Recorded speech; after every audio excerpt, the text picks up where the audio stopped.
I ran into my first problem on this new Typhon Terror. So lacking on information on the internet and on YouTube. Anyway, only have a couple hours on it. Parked it and I noticed there was some oil leaking out from underneath the dash here, this cover, all along here. So I pulled the plate off of here, and it was wet with oil all underneath, all the way to the back. And I made things hard for myself because I didn't know any better. I wanted to get this panel off of here, and I stupidly removed these 3 bolts.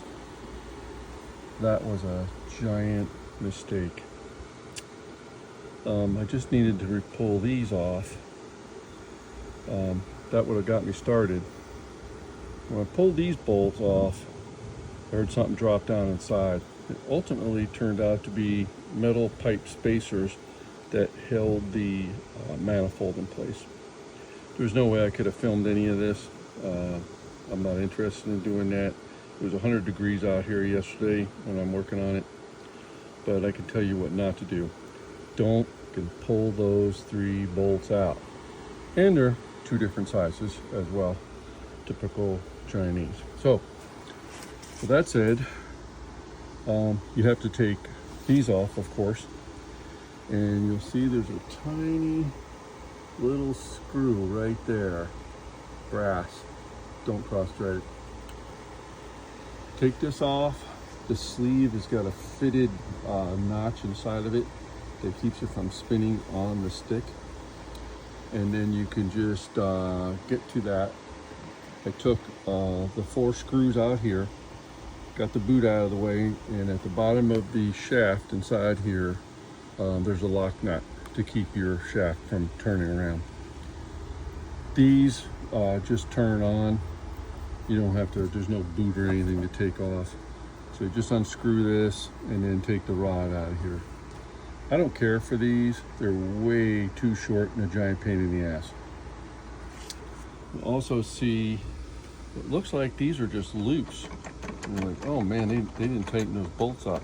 Well, the bolt right here is tight, and that's the shaft moving inside. And what's inside there is a linkage. That's what actually has the movement. So don't be tightening the crap out of that thing. You're gonna bust it and you're not gonna accomplish anything. Then you're gonna be taking all this apart. Same thing for this is my pedal that controls the thumb. Don't care for that at all either. Your foot's here and you're hitting this, and it's just an awkward setup. So I'm probably gonna put an extension on this sooner or later, get this pedal off and go with a lever and get this.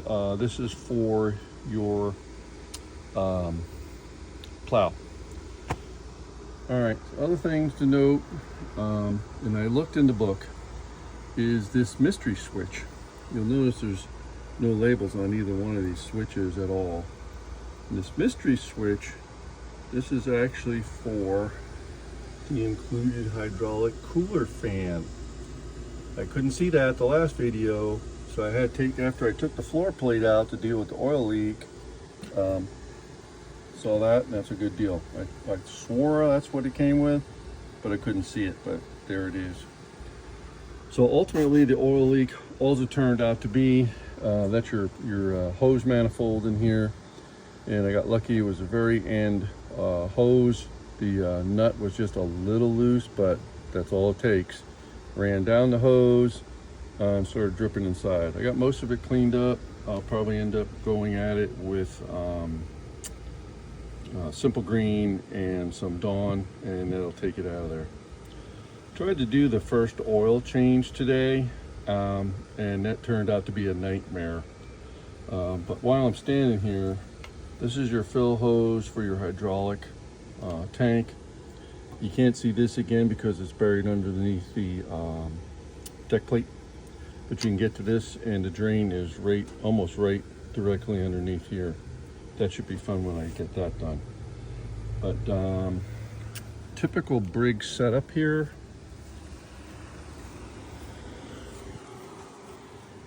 You got your front oil fill, which you can't get to because the deck plate pretty much blocks that. And then you got the other one, which I have the dipstick out. Both of these are really suck-ass options for getting oil in this thing.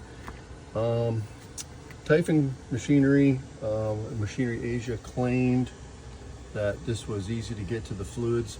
Not really. And the oil plug is in the typical Briggs setup, all the way at the bottom of the block. And I thought I was going to get the right hose for this thing, and they sent me the wrong one from Amazon. So that's going to have to wait. I'm just going to leave it here and just leave it as is until I can get that hose in. There's no way I'm going to put the factory plug back in, get a hose, a tube, and a funnel, put oil in this thing and go through this again, because the second you pull that drain plug down there, it runs all over the back of the machine, and that's another cluster, you know what I mean there. So that's what it is. Again, you can see overall the build quality is nice. I went over all the nuts and bolts that I can get to, went over all the hoses that I can get to. I'm here in Florida, and right now it is like literally 100 degrees out here, really high humidity, so you just really don't want to be out here. I'm only out here because I have to be out here. But again, the build quality seems nice. There's no rust on anything. The paint is nice top to bottom. I've been underneath with the motor, everything underneath there. Everything is nice. There's no hidden screw ups or anything. Even under here is nice. And I went ahead and I'm going to do the other typical thing that everybody else does, and I'm going to get some heat shield to go on there. Not that the seat was, bad, but I'm going to go ahead and put that insulating foam stick on stuff on there, just the heck of it. The other thing that all the factories do is they bury this plastic in here, and I see everybody riding around on YouTube on theirs, and it looks like this. I'm just going to take this back off of here and take the seat apart, because that's the only way I can see getting this out of here besides a razor knife, and I'm not going to do that. So I'm going to take this off and clean this up, and then my wife does a lot of sewing and get some seat covers on here to make it a little nicer to sit on instead of black plastic down here in Florida. I'll turn this on electrically, and I'll let you hear the cooler for the hydraulic fan. Now, if you start the machine, you cannot hear it at all. That's why I was wondering, I thought it came with one. But when it's sitting here with the power on, you'll hear it, as you'll see.